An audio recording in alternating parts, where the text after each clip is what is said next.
अस्सलाम वालेकुम। आज हम स्टार्ट करने लगे हैं सिक्लेरा के यूकेस। तो उसमें सबसे पहले क्लासिफिकेशन देख लेते हैं। इंटीरियर सिक्लेराइटिस होता है। सिक्लेराइटिस क्या होता है? Inflammation of the sclera. Interior scleritis हो सकता है। सिक्लेरा को दो पार्ट्स में डिवाइड होता है with the help of equator. Equator से आगे वाला पोर्शन इंटीरियर सिक्लेरा और पीछे वाला पोस्टीरियर सिक्लेरा। इंटीरियर सिक्लेराइटिस 98% होता है और पोस्टीरियर 2% होता है। इंटीरियर की फर्दर आगे से टू टाइप्स होती हैं, necrotizing and no necrotizing. Necrotizing की फर्दर इन्फ्लेमेशन हो सकती है और विदाउट इन्फ्लेमेशन हो सकती है। नॉन नेक्रोटाइजिंग में डिफ्यूज हो सकती है और नोड्यूलर हो सकती है। नॉन नेक्रोटाइजिंग में तीन बातें याद रखनी है: pain, redness and tenderness, PRV। ठीक है, PRV, pain, redness and tenderness. तो इंटीरियर नॉन नेक्रोटाइजिंग जो मैंने कहा था, मतलब नॉन नेक्रोटाइजिंग, उसमें क्या क्या बातें याद रखनी थी? उसमें हमने याद रखनी थी पेन, रेडनेस एंड VN। ठीक है, pain, redness and VN, PRV, pain, redness and VN। तो उसमें सबसे पहले डिफ्यूज सिक्लेराइटिस देख लेते हैं। डिफ्यूज का मतलब पेन इसमें माइल्ड होती है और रेडनेस क्या है? इसमें डिफ्यूज है। इसका मतलब है सारे के सारे इंटीरियर सिक्लेरा में फैली हुई है, या तो एक सेक्टर को या सारे के सारे इंटीरियर सिक्लेरा को। और इसमें वेस्कुलर पैटर्न डिस्ट्रॉय हुआ होता है। VN की बात करनी थी हमने, PVR था ना, तो VN की बात करें तो इसमें VN लॉस नहीं होता, बेनाइन कंडीशन होती है।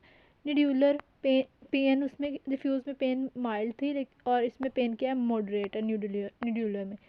ये निड्यूल दिखाई हुई है, रेड निड्यूल। ठीक है, इसमें क्या मिलता है? रेड निड्यूल मिलती है। उसमें क्या था? उसमें डिफ्यूज़, यहाँ पे एक रेड निड्यूल है, सिर्फ नोड्यूल है। उसमें क्या है? उसमें सारा का सारा रेडनेस हुई हुई है, या एक पूरे सेक्टर में या पूरे इंटीरियर सिक्लेरा में। VN इम्पेयरमेंट 25% केसेस में आती है, जबकि डिफ्यूज़ में नहीं होती। इंटीरियर नेक्रोटाइजिंग कंडीशन की बात कर लें तो विद इन्फ्लेमेशन की बात करें, इसको MOPS बी से कर सकते हैं। M से क्या है? मोर्टेलिटी रेट 55% केसेस में मोर्टेलिटी रेट होता है।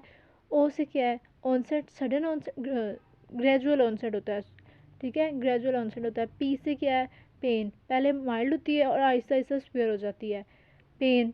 S से क्या है? सिस्टेमिक वेस्कुलर डिजीज़ के साथ इसका एसोसिएशन होता है। B से क्या है? बायलेटरल होती है। और V से क्या है? Vision impairment. वियर प्रोग्नोसिस इसका पुअर होता है, वियर प्रोग्नोसिस पुअर होता है। एग्जामिनेशन की बात कर लें तो एग्जामिनेशन पे हमें मिलता है, मतलब वो सिम्टम्स हो गए तो ये साइंस हो गए एग्जामिनेशन पे। इसको डीपर सेक्स से याद रख सकते हैं। डीपर क्या है? डीपर वेस्कुलर कंजेशन हो जाती है, डीपर वेस्कुलर प्लेक्सिस की कंजेशन हो गई है। ऐसे क्या? सिक्लेरा है। सिक्लेरा क्या ब्लूइश नज़र आ रहा होता है, क्योंकि सिक्लेरा बहुत ज़्यादा थिन हो गया होता है, उसकी वजह से नीचे वाला जो यूविया होता है ना, वो नज़र आ रहा होता है। यूविया का कलर होता है ब्लूइश। ठीक है, ए से क्या है? ए वेस्कुलर पैच होता है, क्योंकि वहाँ पे एक्लूजन ब्लड सप्लाई नहीं है, तो वहाँ पे ए वेस्कुलर पैच बन जाता है। सी से क्या? कंजक्टिवल अल्सरेशन हो जाती है। इसके बाद विदाउट इन्फ्लेमेशन की बात कर लें तो इसको हम सिक्लेरोमलेशिया परफोरेंस भी कहते हैं। ठीक है, विदाउट इन्फ्लेमेशन वाली जो नॉन नेक्रोटाइजिंग कंडीशन है ना, sorry, necrotizing condition without inflammation को हम सिक्लेरोमलेशिया परफोरेंस भी कहते हैं।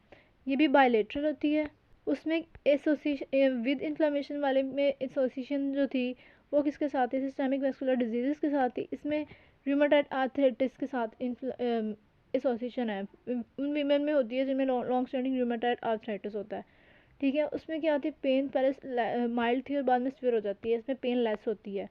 एग्जामिनेशन भी हम देखें तो इसमें भी अंडरलाइन यूविया एक्सपोज हो जाता है, जिसकी वजह से ब्लूइश हो रहा होता है। इसके अलावा यहाँ वहाँ पे एवेस्कुलर पैच था, यहाँ पे सिक्लेरल पैच होता है। ठीक है, नेक्रोटिक, वहाँ पे एवेस्कुलर पैच था, यहाँ पे नेक्रोसिस हो गई हुई है, येलो नेक्रोटिक पैच मिलता है।